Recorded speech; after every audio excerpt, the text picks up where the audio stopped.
Welcome to the fourth of our EPALE Malta webinars for 2023. My name is Natasha Fabri, and I represent the EPALE NSS Malta team. And with me today, Mariah from our projects team.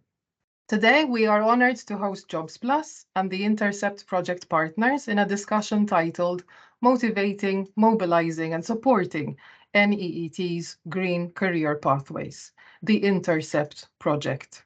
The session will be recorded and then shared on EPALE as a blog, with the video recording on our EPALE Malta YouTube channel and the audio on SoundCloud.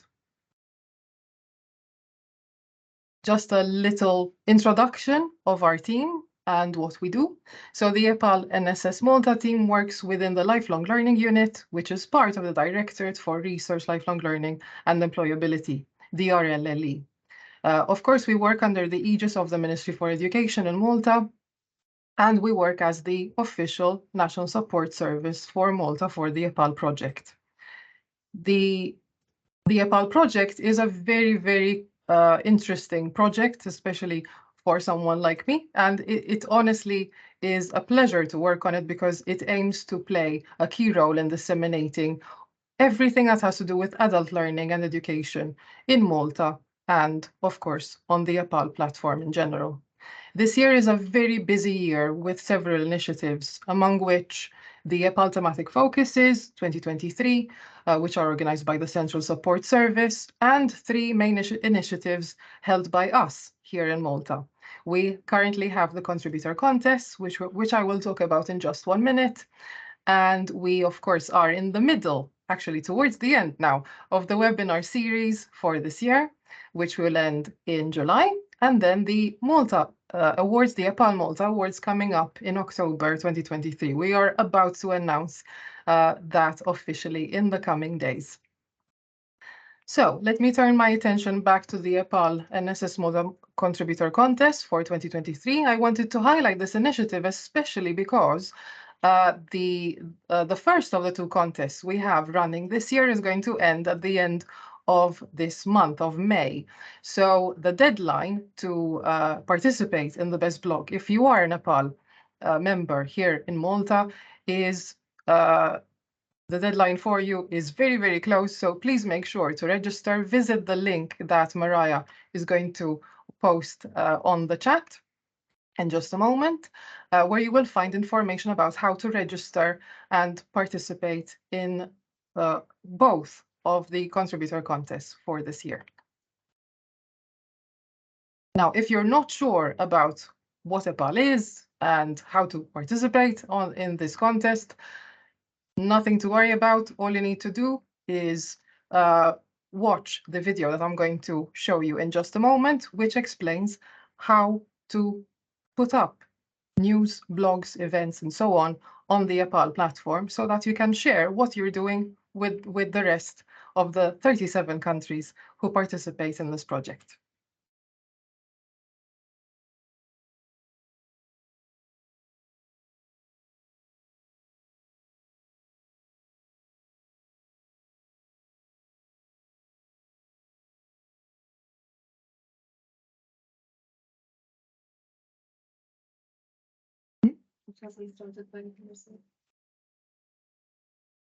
Sorry?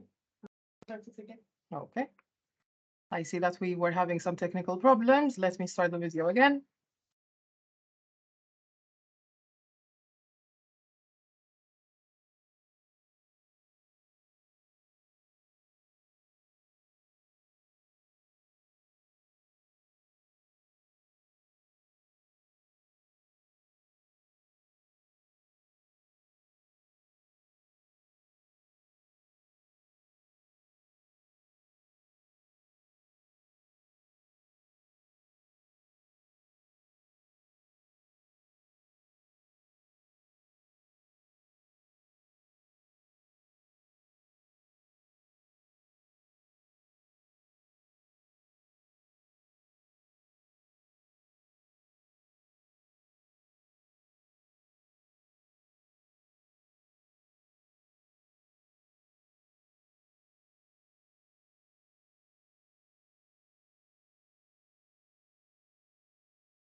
Okay, thank you for watching that.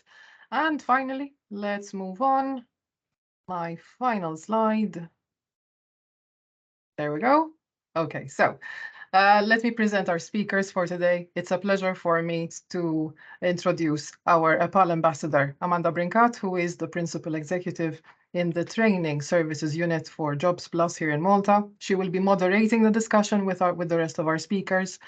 And yes, from the INTERCEPT project partners, we have, and I'm going to just mention first names here. Oskar from Case Research in Poland, Aurinta from Visionary Analytics from Lithuania, Eleonora from Grosseto University Hub in Italy, and Miroslav from Institute of Economic Research in the Slovak Academy of Sciences in Slovakia. I will now leave the floor to Amanda. Thank you so much for listening and enjoy the session. Thank you very much, Natasha. Good afternoon. Hello, everyone, and thank you for joining us today. Thank you very much, Natasha, for your introduction as well. This is my first webinar that I have organized for EPALE, so I am very excited to be here today as well. Just a brief introduction about myself, just in case someone doesn't know me, because the people that will be joining us, maybe they work at Jobsplus so I have been an EPALE ambassador since last year now. So and I work with Jobsplus, which is the public employment service of Malta. I work within the training design and quality assurance unit, and as part of our training design work, we are constantly seeking ways to improve, identify ways how to identify skills needed and gather feedback so that we can keep our courses in line with the labor market demand. Now, when I was asked to organize this webinar, I thought about the thematic focuses for this year, which have a strong focus on skills. And since we work in the skills sector, it was very important for me that I chose a topic that would be interesting, not only for me, but also for the participants. And one of the thematic focuses is on inclusive skills opportunities. And one of the groups mentioned were the NEETs. The NEETs are persons who are not in education, employment, or not in training. And so I immediately thought about the INTERCEPT project, which carries out research on NEETs and green companies. And in that way, I could link the green skills and the NEETs together. The project specifically targets young adults. And just I wanted to explain also why I see, in my opinion, green skills as an important topic as well, due to the ever-increasing interest in it, and also due to the fact that these skills ensure employability in the labor market that is becoming more and more dynamic and even automated. Green skills are often part of what we call skills of tomorrow, which sometimes are also referred to as future skills. So there is no doubt, in my opinion, about it, that the rise in the green economy is a key driver for future skills. Before I introduce today's participants, I just wanted to share a very, very brief description of the INTERCEPT project, because I will leave it up to our participants to thoroughly explain about the project more. It is aimed at unleashing the potential of NEETs aged 25 to between 25 and 29 years of age in the green sector. Jobsplus is the lead partner coordinating this project, and there are 8 other partners collaborating on this project. 4 of them are Poland, Lithuania, Italy, and Slovakia. So to start this webinar, I'm going to introduce Oskar, who is the project partner representing Case Research from Poland. Hello, Oskar. Good afternoon. Hello, Amanda. Hello, everyone. Good afternoon. So can you tell us a bit about the main objective of this project? Yes, of course. So as you mentioned in the description of the project, it is about unleashing this potential of 300 youths here, because they are actually the needs in these 3 countries. So in Italy, and here we specifically speak about the region of Tuscany, but also in Malta and Lithuania.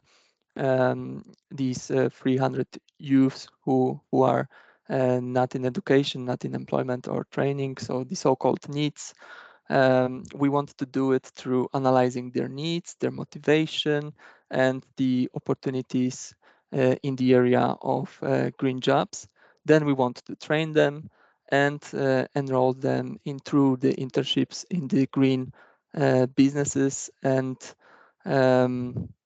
through this, we think that this is something that is very promising in terms of social inclusion also. And at the end of this scheme, we want to just evaluate it, evaluate this scheme, and so that later we can draw some recommendation for facilitating the integration of the needs from this age group, so from 25 to 29, within the green labor market. But this is just briefly Yes. what is in the nutshell of the objectives of this training, of this scheme.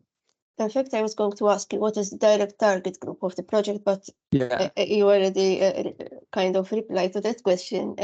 I assume, I think they are the needs that we already mentioned before, those that yeah, are young adults though, right? Aged between 25 and 29. yes, exactly. This is a very specific target group, and Yes. it is also, you know, it has very specific characteristics here, as we found already in our research that we conducted within this project. Also, this is something that confirms that indeed there are some specific characteristics, but I think that this is something also that will be more covered in detail by one Yes. of my colleagues today, Of by course. our Intaya. So, yeah. How will the objective of the project be achieved? Well, so here I think that I should briefly explain what are the main phases of this project, because this is a long road. We already started in September 2021, so and we will finish in January 2024. So it is a long project and many activities throughout it to reach this objective. So let me start with the first phase, which was a more introductory, more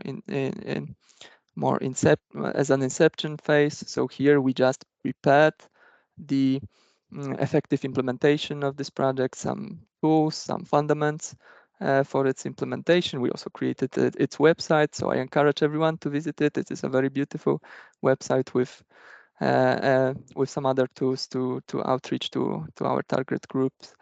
And yeah, and then I shall move to the next phase of this project, which was the research phase. And here I already briefly mentioned what was about this phase. So basically, we needed to understand the context and understand the characteristics of this main target group. And we also wanted to study more in detail the relevant active labor market policy practices, gather some good practices in this regard. But as I told you here, the results of this research will be later explained today more in detail. What we also did was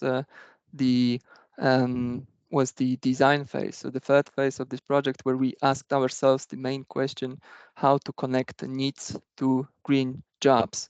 And here, to answer this question, we prepared a study on the labor market stakeholders' perspective of the key cross-cutting competencies related to green jobs.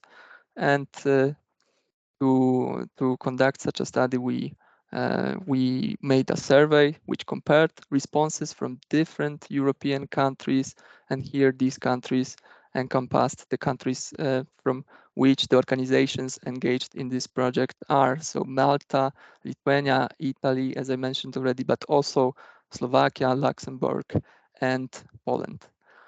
And some of these findings, I believe, will also be covered by one of my colleagues, but we just, throughout this research, we identified the sectors where the majority of the respondents to these surveys believe would provide which sectors would provide higher contribution to the green transition.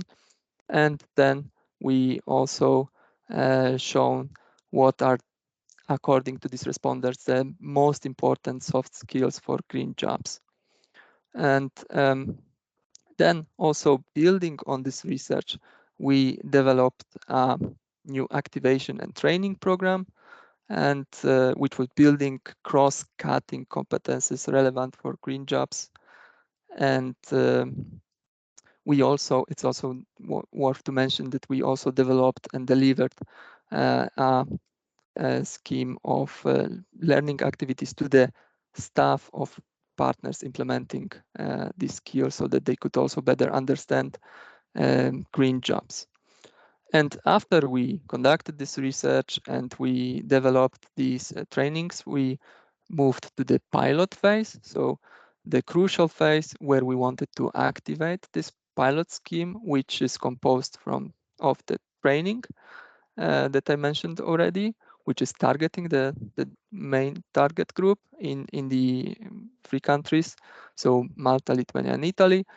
And it also includes paid 3-month internships dedicated for this target group.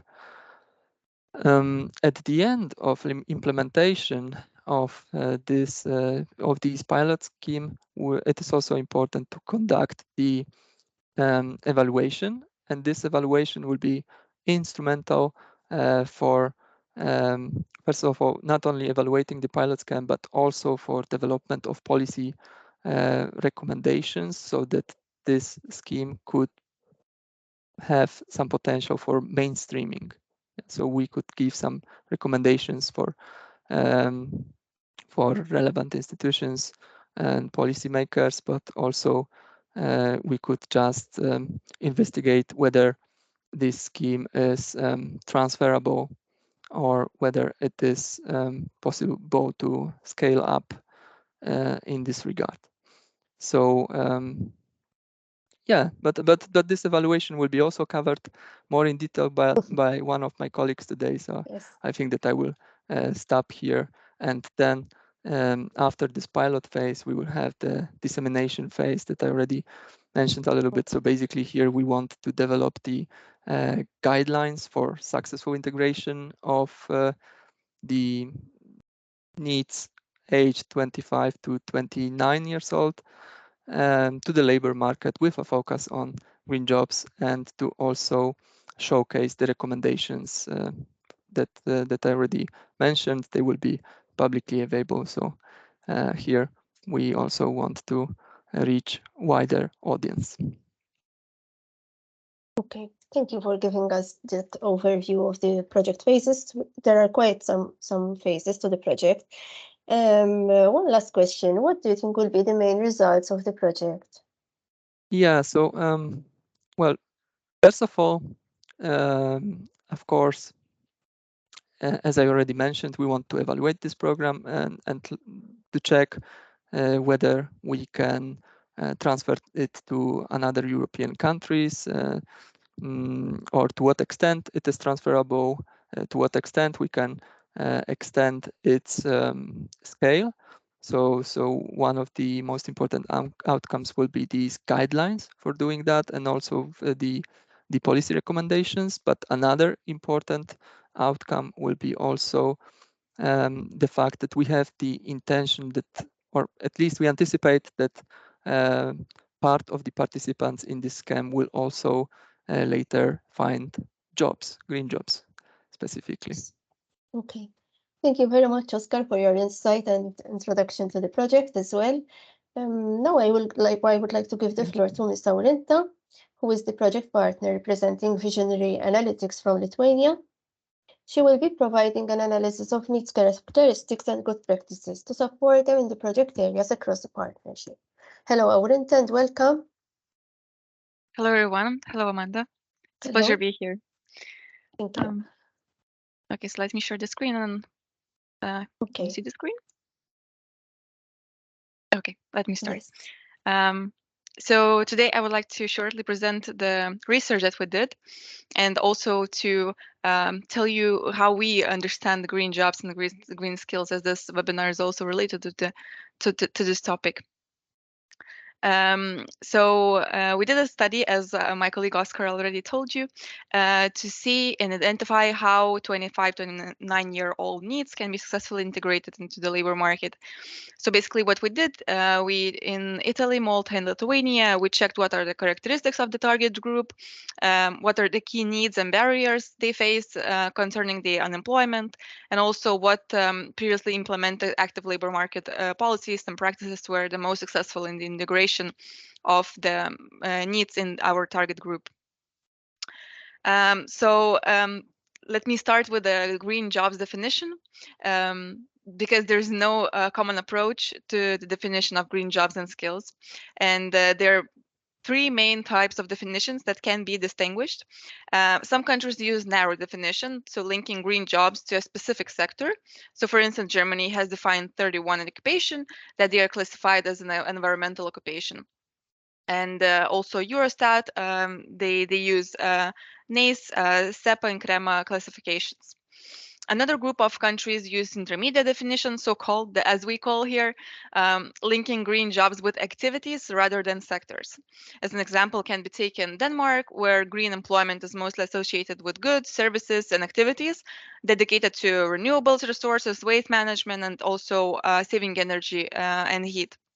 And lastly, another group of countries are using broad definition and looks into both sectors and activities. Usually countries distinguish between green and greening occupations, which are in different sectors. So for instance, France developed two approaches: an activity-based approach, which highlights eco activities, and an occupational approach, which recognizes 9 green and around 70 greening occupations. So as I already started to talk about green and greening occupations, I just want to mention that green occupations are emerging new occupations which appear because of the green transitions, and greening occupations are existing ones that require shift of skills. For example, roofers, because they have to install solar panels on the roofs. So greening, on the other hand, implies the need for upskilling, but will not necessarily lead to the labor movement between occupations. So in our research, since green transitions are likely to have transversal impacts across occupations and sectors, we use the broad definition provided by ILO. The definition does not cover only sectors or only activities and is broad enough, but at the same time does not cover all professions. So green jobs are decent jobs in any economic sector that contribute to preserving, restoring, and enhancing environmental quality. And when we talk about the green skills, we refer to the knowledge, abilities, values, and attitudes needed to live in, develop, and support a society which reduces the impact of human activity in the environment. Looking more deeply into skills needed, green transitions imply for the need for the four type of skills. So first category is the core transversal skills. So environmental awareness, willingness to learn about sustainability, adaptability, and transferability of skills to apply to new technologies and processes, teamwork, communication, and entrepreneurial skills. So all these kind of skills. Then the foundational skills. So the main foundational skills are simple literacy, numeracy, environmental, digital, and research literacy. Then specialized technical skills. This includes STEM, skills to operate and maintain technologies, care skills, design and system thinking, and a wide set of competences beyond green skills. And of course, digital skills. These are extremely important in nowadays labor market to understand and work with various types of digital technologies and softwares. So usually new occupations are created and significant changes in technical skills and knowledge are seen in medium and high skilled occupations. Here are some new green jobs occur in medium skilled employees, for example, as I mentioned, solar panel installers. However, focus on the creation of most new green occupations is seen in high skilled occupations. At the low skill level, the changes are generic, mostly related to the environmental awareness raising, and this means that reskilling and upskilling is an important factor here. And now moving on to our research, I will shortly right now present you the situation in Europe. And when I talk about NEETs, I will talk about 25 to 29-year-olds because this is our target group. So the highest rate of NEETs is observed in Greece, Italy, and Bulgaria, where the lowest is in Sweden, Netherlands, and Luxembourg. The situation of NEETs worsens with age, and people in our target group are being more exposed to the poverty and vulnerability than comparing with the younger ones. The target group is more affected by the economic crisis, and we can see a gender gap because young women are more probable to be inactive, mainly because of the caring responsibilities. Over 40% of NEETs have level of education, which is vocational education or below. And Youth Guarantee Initiative was the most efficient policy implemented in the European Union to tackle youth unemployment.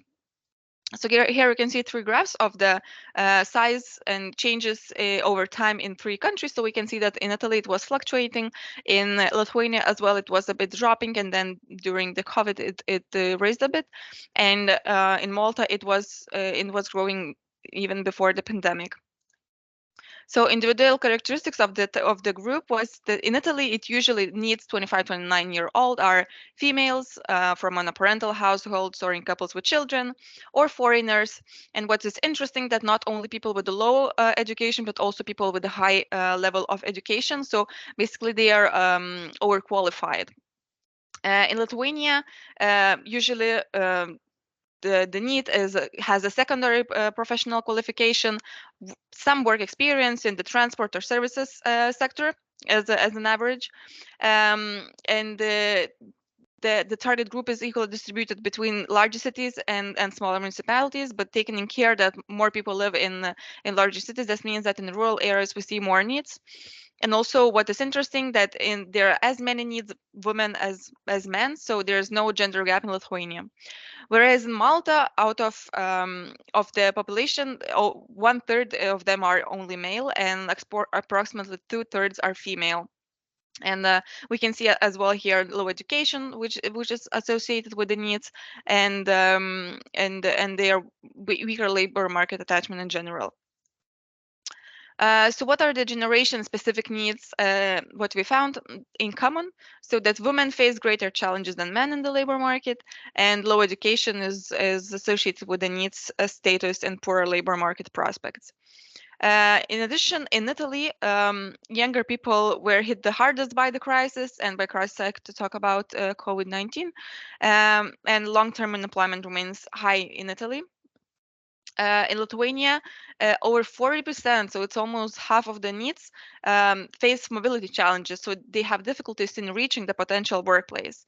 And also more than 1/3 of young people, 25, 29 years old, of course, they have family circumstances and due to what they cannot sustainably integrate into the labor market. In Malta, as I mentioned a bit before, the target group and employment started to rise even before the pandemic, and minor differences between age groups as regards to the trends in duration of unemployment.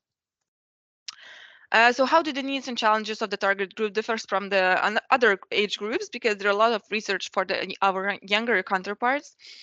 So 25, 29-year-old NEETs are more mature, they have more work experience, and they have more family responsibilities and related family worries. In Italy, NEETs, the majority of NEETs completed the educational path. So basically they have a degree, but just there are difficulties to finding a job. Usually they have little experience and or only occasional. And compared to 30, 35-year-old, they are considered less resigned and delusioned. In Lithuania, this age group is looking for a more stable and better paid job, just for the reason to get their get the better life for their families. And in Malta, although Malta has successfully reduced the female NEET population by providing accessible free childcare, space for further reduction remains. So we are still having this issue with the women. Then we asked why the target group does not work. So in Italy, mostly it is because of the lack of job opportunities. As I said, it's really difficult to get into the labor market, lack of skills, and lack of motivation. In Lithuania, we asked NEETs what they think. So according to the NEETs, they just want to change job. That's why they are not working. They're looking for a better job. But career consultants tend to think that NEETs are not satisfied with the pay, so they would just like to get more money. And when we asked NEETs what would help you to come back to the labor market, they mentioned the knowledge and skills that would be helpful to re-enter the labor market. In Malta, we already mentioned that childcare responsibilities dominate among the barriers to labor market participation, and the job opportunities in general offered by the Maltese labor market appear to improve in time. So then we looked into the best practices, what helps these young people to get into the labor market. So as a main and the core model, we saw that what works best is training, and then continued education or work exposure, and long traineeship. So topics are different in all countries, but that could be course on self-employment, psychology sessions, course on sector-oriented skills, or some green topics, profiling, and etc. Then participant can choose to continue education or 12 weeks of work exposure and move to longer, for example, 6-month traineeship with the employer.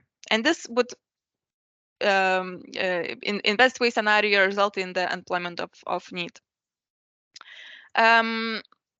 Additional best practices that found are the free childcare, which really helped in Malta.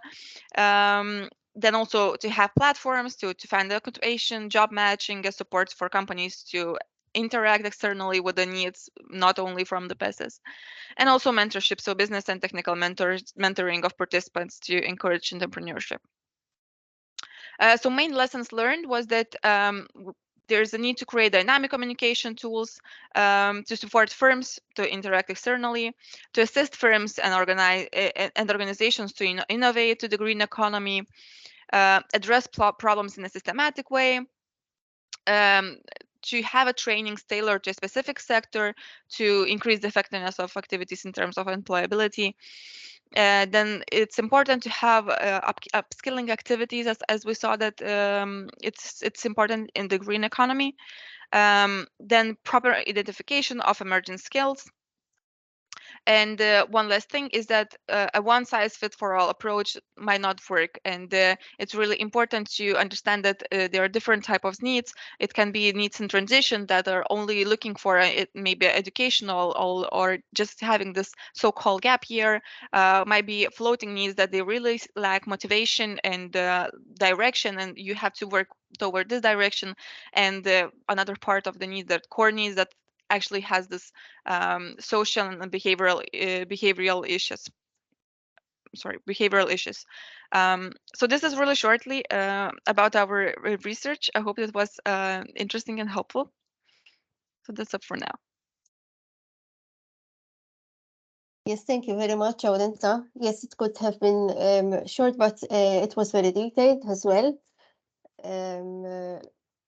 So thank you very much for your contribution.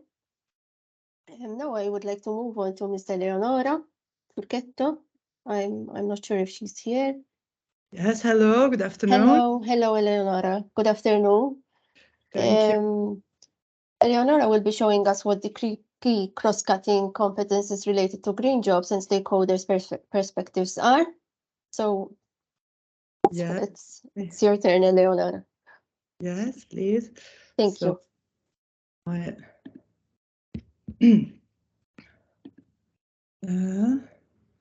So I don't, do you see the presentation by any chance? Can you see the presentation? Yes, we do.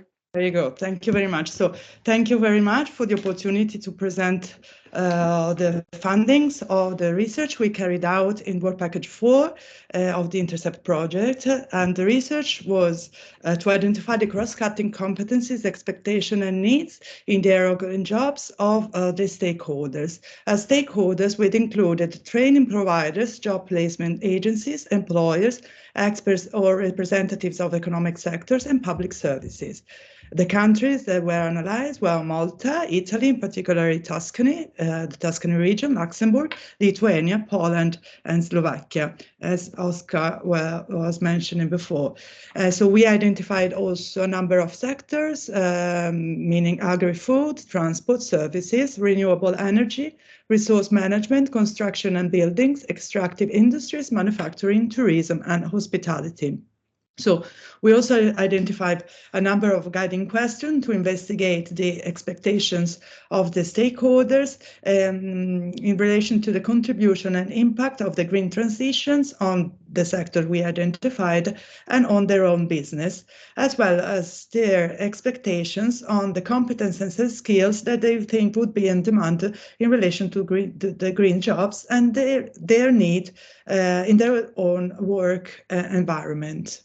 So as far as the expectations of the stakeholders are concerned, stakeholders think that renewable energy, resource management, agriculture, forestry and agri-food are the ones that would provide a higher contribution to the green transition, while other sectors such as extractive industries, tourism and hospitality and services might have responses in contrast in the different states and the different partner countries. With reference to the effects, stakeholders think that renewable energy, agriculture, forestry and agri-food would be the sector mostly more affected by the green transition. So with reference to the transition to the green economy and their influence on their own sector or business, stakeholders think that the main impact will be the creation of new type of jobs, the need for update and adapt existing jobs and structural changes, just as also our Inta mentioned before. The main drivers are considered to be the environmental policy regulations, the effects of the climate change, and the introduction of technology and innovation.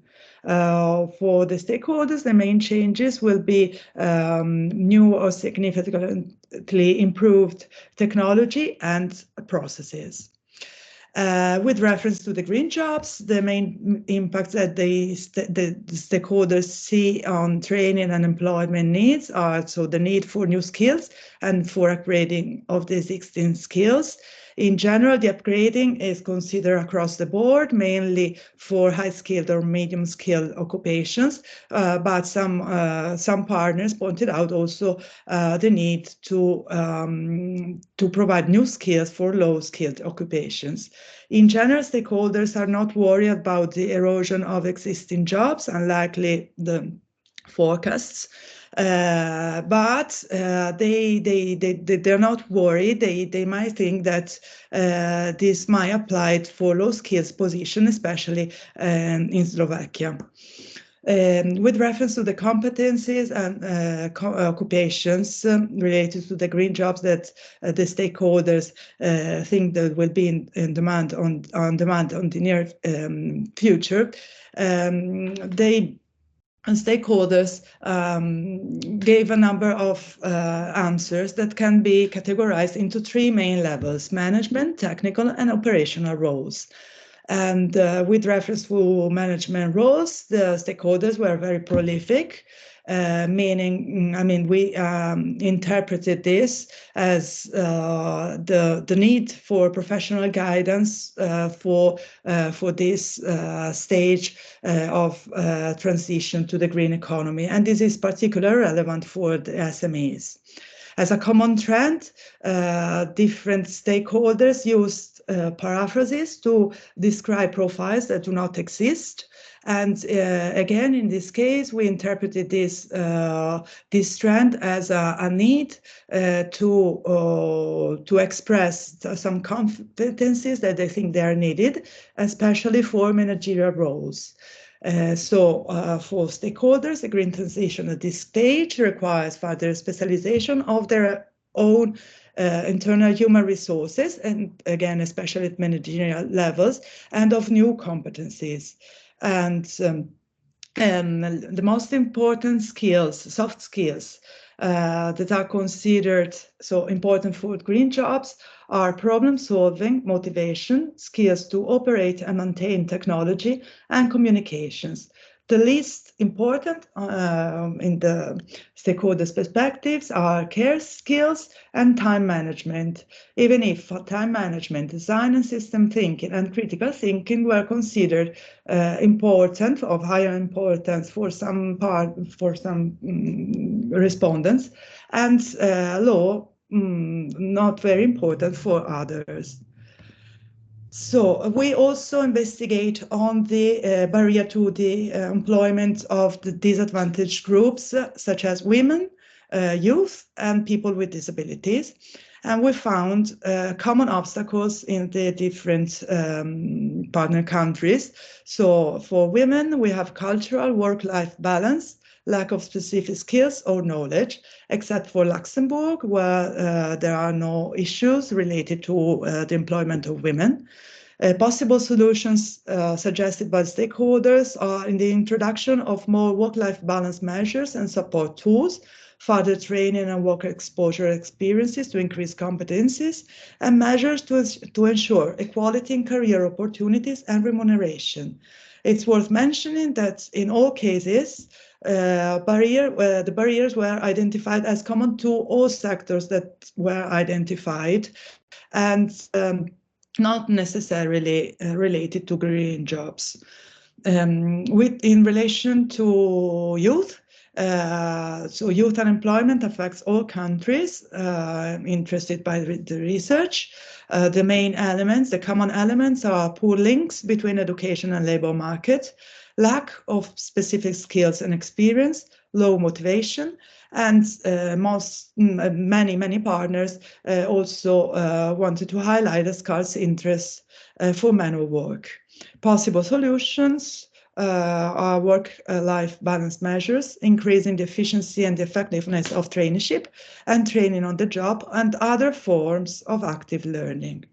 As far as people with disabilities are concerned, the common obstacles include, first of all, physical accessibilities, stereotypes and cultural obstacles, poor incentives, and low use of enabling technologies.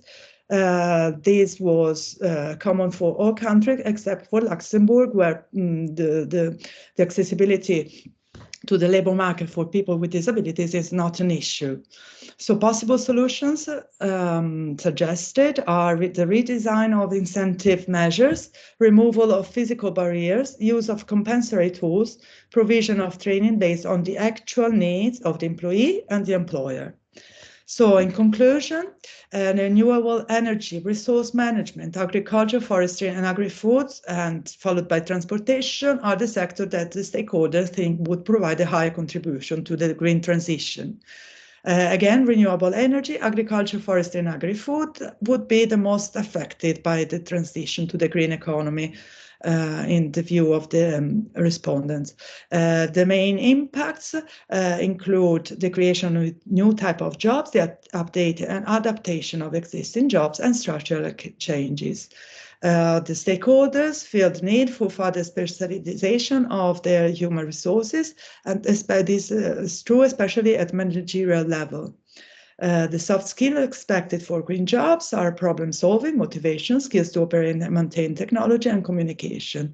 And lastly, stakeholders suggest to proceed with holistic interventions to allow accessibility of the disadvantaged groups to the labor market. So thank you very much. I hope this was interesting. Thank you very much, Eleonora, for giving us an insight on the competencies related to green jobs. Thank you very much for your contribution. Thank you. No, I would like. Sorry to interrupt for Yes. a second. Yes. I think it might be from my side. I'm not sure if it's for everyone. I couldn't actually see the slides. I was, I think, seeing Eleonora's desktop image, but if Eleonora agrees, I can share the PDF of your presentation here on the chat. You are muted right now. Sorry, yeah, sure. Sorry for this. And No, it's fine. I didn't realize in time, and I didn't want to disturb you because your speech was actually quite clear, and I didn't want to interrupt you. Shall I just put the PDF version on the chat right now? Sure. Excellent. Okay, Amanda, you can continue. Okay, thank you. Now I would like to speak to Miroslav. Hello, Miroslav. Welcome. Hello, everyone. Hello, Amanda.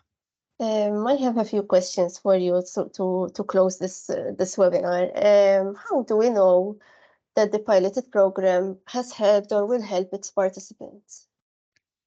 Yeah, we actually inquired by a set of surveys handed out to participants. So we are surveying participants before they enter the program, and then we survey them after the training phase in the middle of the program, and then after the program after they finish their job workplace insertion, the internship. Yes. Yeah, Okay. and in the surveys we are trying to capture their first of all their assessment of the program, how it changes through the course of the participation. Over there we are using standard evaluation methodologies to capture the assessment. Then we also try to inquire about how their skills are changing, or at least their knowledge of issues related to green economy. So how they enter the program, what's their knowledge at the beginning of the program, and then how it changes through the process. And also the questionnaires serve also to collect some hard data, like for example after the participation, also their employment status and some kind of this let's say hard data information. But that's not their original purpose, because we are also supplying information also from admin data. But basically, to answer your question, how do we know that the program helped the participants? We actually ask the participants. Yes, okay. And has participation in the piloted program impacted the employment chances of the participants? Yeah. Over here, then, as I already mentioned, we are tracing them in administrative data. Jobsplus, in the case, for example, of Malta, Jobsplus has quite solid admin database, also including evidence on unemployment periods as well as employment periods. So we are able to track the participants in this database, and then we evaluate actually their employment status after their participation, and compare the performance of the participants to a, let's say, contrafactual situation of not having received the training. And to actually supply the information about this contrafactual situation, we are using statistical techniques to impute this contrafactual situation or information related to this situation. Basically, we are comparing participants to non-participants, which are comparable in all the observable characteristics we capture either in the surveys or in the administrative data. And that's how we quantify impact. Actually, the impact in our case is quantified as the difference between the outcomes of participants to the outcomes of non-participants, which are comparable. Okay. Yeah. And is there a way to know how the piloted program was effective? Yeah, in answering the question of effectiveness, we are combining all these data sources. So we know the participants' assessment. We have information about the labor market impact, or the impact on their labor market performances. Then we also have information from the employers which entered the project at some stage. We also do some interviews with local stakeholders to ask about their assessment of the programs. And in that step, we combine all these three informations and try to evaluate the effectiveness in a more comprehensive way. And of course, we also combine it with a cost-benefit assessment of the whole thing, and try to put down evidence as complex as possible. Okay. And do you think the Maltese experience is transferable to other countries or time periods? Yeah, I mean, this is a very complicated question. Transferring evidences from these kind of examples is a puzzling thing, but in our case, it's a good thing that we are implementing comparable programs across three regions, because in order to make your information transferable, you need to understand the mechanisms in behind elements of the program design, which might having impact on whether it works or not. And if we have in our case three comparable examples implemented in three different contexts by three different organizations, then we believe we should be able to extract some of the elements which worked in all the three contexts, and we might be quite confident about that they are going to be working well also in the fourth and fifth and other contexts. Okay. This is, I'm assuming this will be during the evaluation phase, right, of the project. Exactly. Okay. Thank you very much, Miroslav, for your contribution. Thank you. So, Natasha, from my end, do you have any comments or? It was very interesting to hear I all was the going to speakers. conclude. I was Yes, going to. would you like the audience perhaps to ask any questions? Yes, think we okay. have enough time for I was just going questions. to thank all the participants for helping us deliver this interesting webinar. I hope you found it interesting as well and for their contribution. I hope it has also served as to expose and promote the project more. And as already mentioned, it is clear that today's young generation will be affected by the global climate change. So I think resorting to a greener economy not only will help to create more jobs, but also it will advance environmental and social well-being, and thus also improve the quality of life of people. And I don't know if we have any questions from the audience.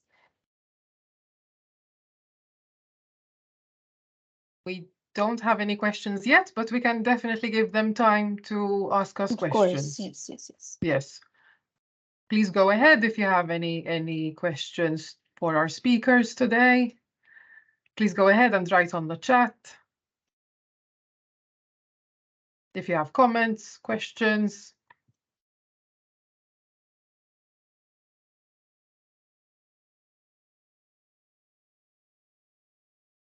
No, doesn't look like it. Okay.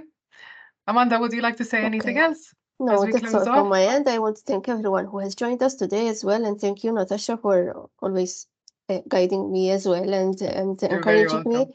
Thank you to our speakers. It was very nice to talk to you as well, and we managed to finish on time as well.